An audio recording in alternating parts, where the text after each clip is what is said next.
Bismillah, Bismillah, Bismillah. Welcome to another episode of the Self-Reflection Podcast. This podcast is and will always be sponsored by Human Appeal.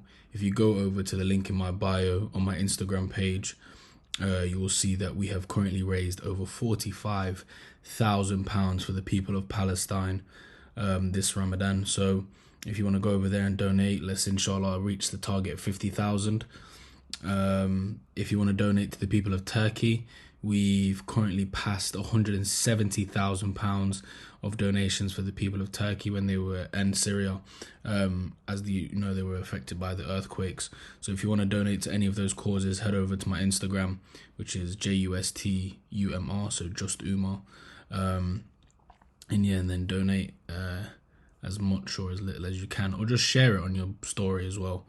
A lot of people have been doing that, and I think people aren't aware that when they share it, how far that share actually takes the post and this thing. So make sure you get onto that, inshallah. Okay, the episode today is about. I've just been thinking a lot about what's the word. Moving forward in life. You have a direction. I think the last episode we spoke about where are you going. So this episode kind of pertains toward the actual action of moving and what that is. So this episode is about letting go and moving forward. The reason why I said letting go is because sometimes in life, in order for us to move forward, we have to let go of the things that have been holding us back. If you imagine yourself I don't know if any of you use the weighted vests that have the plates attached to the, what's the word? In the gym when you've got that thing attached to your back and you're running with the weights. So in life, sometimes you have to let go in order to move forward. You have to let go of the weight, whatever that may be, that's weighing you down. Because again, if you was to slap on a 20 kg weighted vest, it'd be a lot harder for you to move forward. If that weighted vest was now 60 kg, 100 kg, it'd be even harder to move. It'd get to a point where you'd be stagnant. You wouldn't even be able to move because of the pressure of the weight that's on you right now. That now you might not be going through a physical weight that you're carrying. You might be carrying a spiritual weight. You might be carrying a emotional weight or trauma weight. All of these weights that are holding you down into position, you need to let them go in order to move forward. Now, obviously, that's a lot easier said than done. But I think sometimes once you identify that there's something holding you back, at least then you can turn and work on. At least when you, because a lot of people go through life and they don't even know that they have something that's weighing them down. Like for me, I found out recently with myself, if you give yourself a lot of excuses, until someone kind of shines the light on you and tells you, you make a lot of excuses as to why you're not where you want to be. And I think once you do that, especially if you do it to yourself as well, you can then identify that there's a problem. Okay, I make excuses. Okay, I'm living in the past too much, and that's not allowing me to move into my future. Once you identify these problems, it becomes a lot easier to then deal with the problem. Because how are you going to deal with the problem if you can't admit to yourself, you can't accept the fact that you have a problem? I think that's why when, again, this word gets thrown around a lot, accountability. When you have an extreme sense of accountability for your actions, consequences, everything, it allows you, even if you're sinning, even if you're doing something wrong, even if you're not where you want to be in your life, as long as you have this self-awareness to know that, oh, yes, this is a problem that I need to fix in order to self-actualize myself. I don't know if that's how you word that sentence, but it's like, as long as you have the sight to notice the problem, we can work on it and you can move forward from it. Again, that has nothing. Well, it kind of had. That was just the preface for the actual episode. I feel like this is going to be a long episode. So I have a theory. So first of all, if you don't want to listen to it, it's fine because this is just something I've made up in my head. I always say, guys, if you don't want to listen to me, don't take my advice, don't take my Islamic advice, just don't do it. Like, you're not gonna lose too much. Your life will still be pretty much fine if you don't listen to me. But I had a thought, and I was like, I feel like Allah does not create anything just for the sake of it. I think everything has a purpose. Not only does everything has a purpose in a selfish way, I also think everything has a purpose pertaining towards us as creation, as human beings. Meaning, everything that you see in creation, I think on some level can teach you about yourself. So this is where I came up with the shark analogy. You know how Jordan Peterson, he's always babbling on about lobsters. And I think my thing is I'm always babbling on about the sharks. I found out the other day that a shark has to keep on swimming in order for it to stay alive. I.e., if the shark at any point stops swimming, it will die. That's why when they always tell you, like, if you drag a shark backwards or if you like make it stop swimming, make it stop moving. Again, I think it drowns. I think that's what happens. I'm not sure, but I know if a shark if it stops moving forward, it dies. And then I thought to myself, I was like, oh, that's a really weird creation. Why did you make a shark like that? and then I thought, I was like, maybe what if Allah was trying to teach us something about ourselves in the shark? So then I take the analogy of the shark.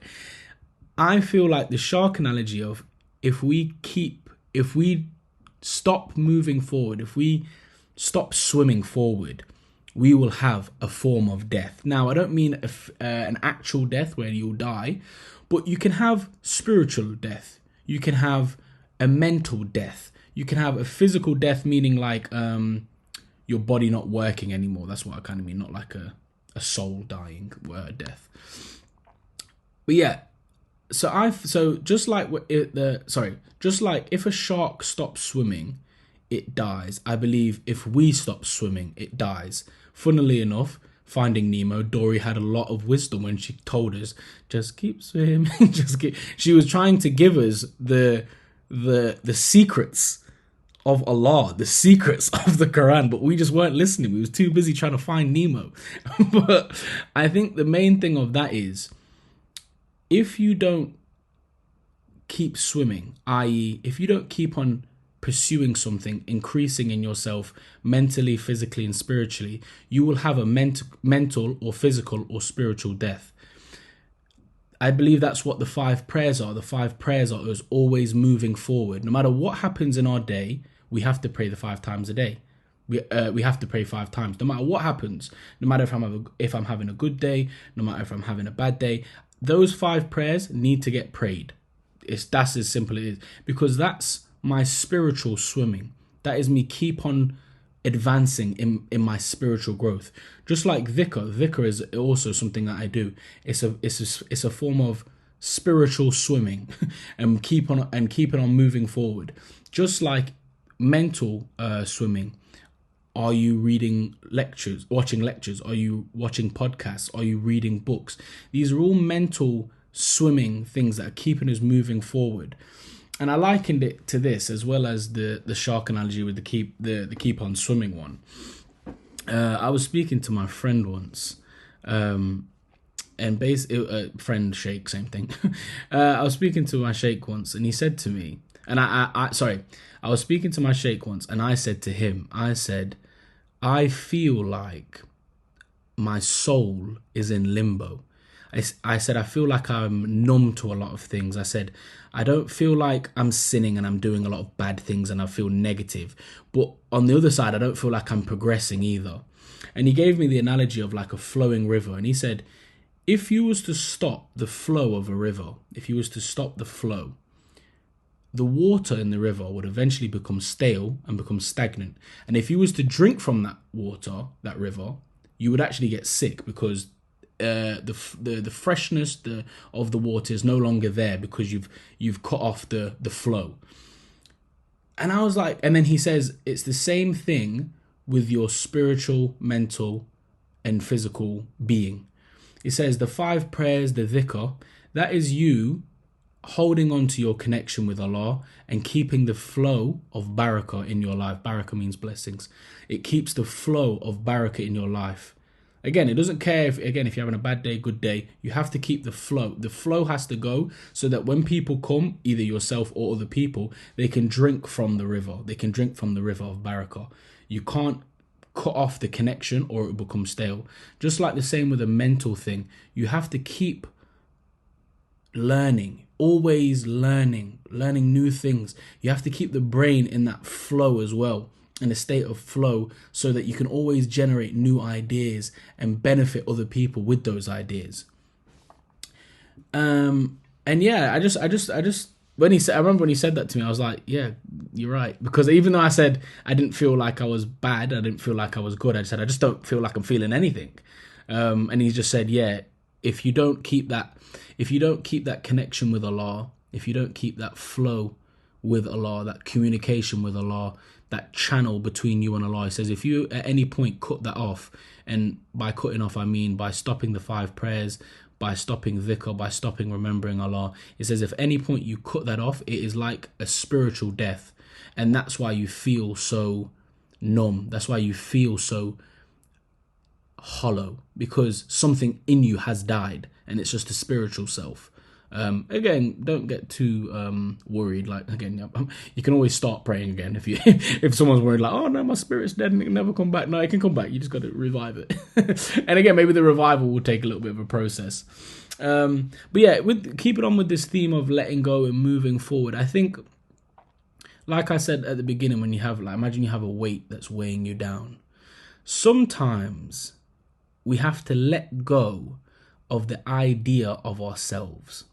And I'm not going too deep in terms of like let go of the self, even though that is after self actualizations, you have to reach self transcendence. But that's not what I'm talking about. I'm talking about letting go of the idea that we have of ourselves, meaning the self is made up, is an amalgamation of all the narratives that we tell ourselves. Oh, the reason why I'm bad in relationships is because I saw my parents in an abusive relationship. Or the reason why I struggle to share is because when I was younger, I had to fight for everything that I had in my life. These are just stories we tell ourselves. That's not actually the reality of a situation. You have made it a reality, and now that is why you act the way you act. But that was not a set in stone formula for why you are the way you are, because people go through the same things that you go through and come out completely different. Why? It's because a sense of perspective of the event that happened in their life, and that perspective they had on the narrative changed the entire narrative, which in turn changed who they were and who they are and who they can become as well. And the thing is, at any point you can change the story that you tell yourself. At any point you can let it go. And I feel like if you ever want to progress in spiritual or just in life in general, you have to come to terms with, there has to be a level of ego death, a death of the self, a death of the idea that you keep telling yourself, because that is the only way you can move forward. And I think everyone kind of knows this analogy of like a caterpillar. If we could communicate with caterpillars, I'm sure, well, I don't know actually, but if we could communicate with caterpillars, I'm pretty sure a caterpillar would say, well, I'm a caterpillar, I'm this fat little worm, and that's all I am. That's all I'll ever be, is this fat little worm. And the thing is, some of us just think we're fat little worms, but the reality is, within us, there is a beautiful butterfly. However, we have to kill the idea that we are this fat little worm, the caterpillar. We have to kill the idea that all we will ever be is the caterpillar. We have to understand that within us, there is a beautiful butterfly. We might have to go through some trials and tribulations, but that's all part of a metamorphosis for our process to becoming a butterfly. And I think that again, it ties in with this idea of letting go. Let go of the narrative you've been telling yourself. Let go of the narrative you've been telling yourself. You are not a fat little worm. You are a beautiful butterfly if you can just tap into that reality and change the perspective of your life. someone's. I'm just imagining someone's. I'm just imagining someone listening to this. They're sitting like this with a bag of Doritos, and then just like, I'm a fat little worm joke. Okay, but yeah. Anyway, moving on. Stuff in my mind really makes me laugh sometimes. Anyway, anyway, another part of moving forward and letting go, another benefit of letting go. You always have to. What's the word? Not always kill the self. You always have to be ready to adapt and pivot in life, and that's in business, and it's also pertaining towards yourself. You always have to be adaptable to situations. You always have to be able to let go of a narrative that's no longer serving you anymore or serving your life. You have to be ready to let go of narratives or ideas that are no longer serving ourselves anymore. I liken it to myself as well. There have been things I used to do when I was younger that protected me in certain situations.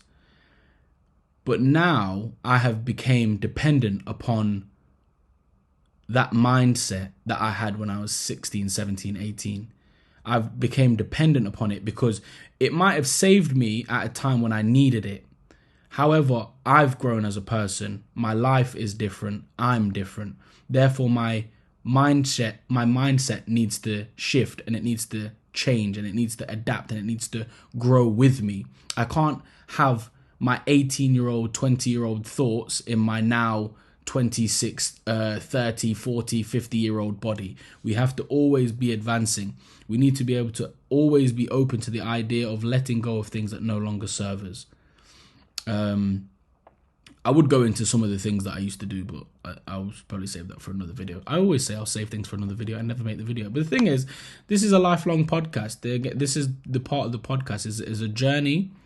Hope for the one of the purposes of this this podcast is I pray that people listening can see themselves in me, and through my reflections that all these reflections are stuff I've learned or reflections on my own life. Through my trials, tribulations, reflections, whatever, I hope that you can find yourself in it where you relate, and you can be like, oh, I see myself in this story, in this situation, and I hope that you can benefit from it. And I think that's what the main thing of this podcast was for. There was other reasons that inspired it, but that was the main one. Well, that was one of the main ones. But yeah, anyway, letting go. The reason why we also have to let go of things, the reason why we have to always be ready to let go of things, we have to let go of people, we have to let go of ideas, we have to let go of, again, the stories we've been telling ourselves, narratives we've been telling ourselves. Sometimes we have to let go of a job. Sometimes we have to let go of an environment. Sometimes we have to let go of something that's granted us comfort and protected us for a large majority of our life. We always have to be ready to let go of these things. Why? Because when you're holding on to something, your hands are closed. And if you ever want to receive something in life, you have to have your hands open. And I feel like letting go is, yes, we lose something, but it also opens up the possibility of us receiving something as well. So you might be wanting a good relationship, a new relationship, a beautiful, fruitful relationship, but you're still holding on to past heartbreaks.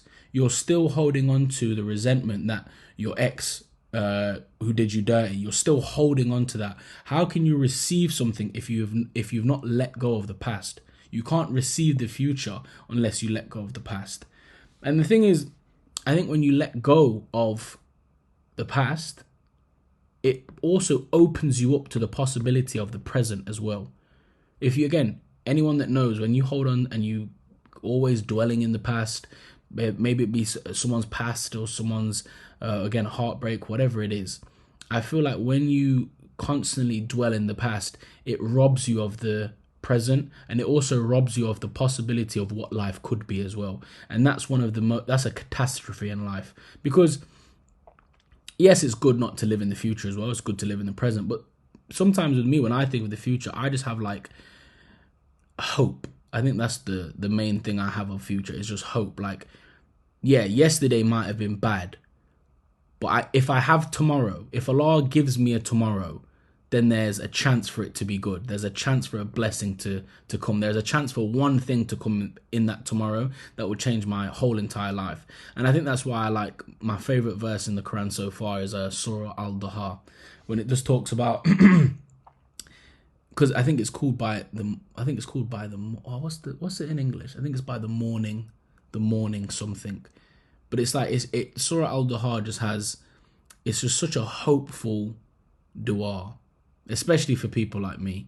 When you, again, if you've ever felt like, yeah, because for me, I sin a lot. I have sinned a lot. I'll continue to sin in my life. But my thing is with that surah, with Surah Al-Duha, it always gives me hope when it says, like, your Lord has not abandoned you, nor is he upset with you. And so many times, wallahi, so many times in my life, because I've done and I do bad sins.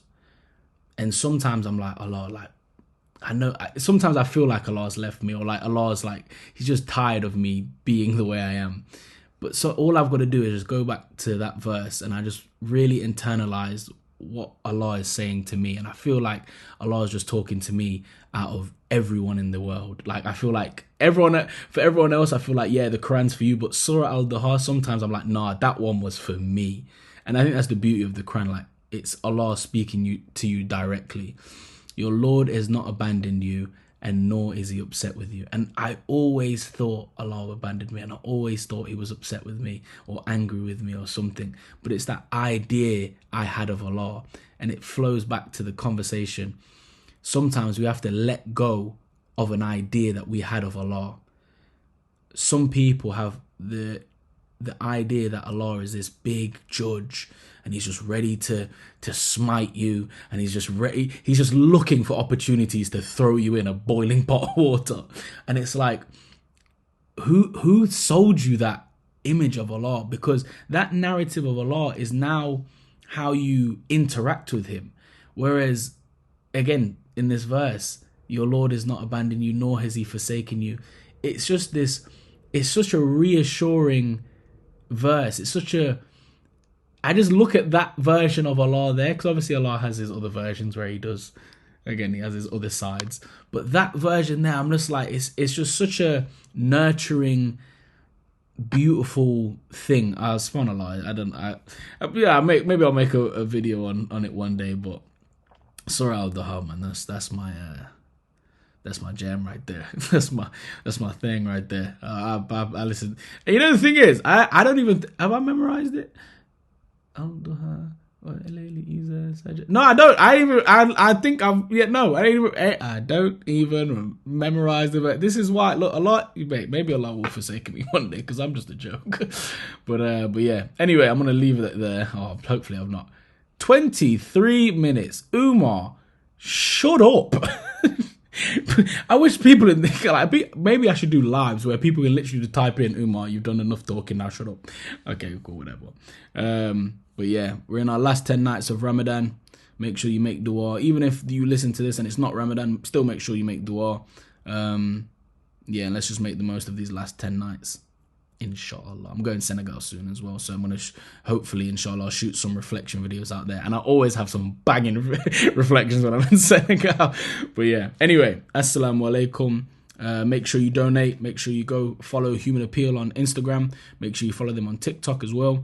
Make sure you're always up to date with deployments and challenges that we will be bringing for you to a cinema near you. Okay, no, anyway. Assalamu alaikum. Very good. Very good.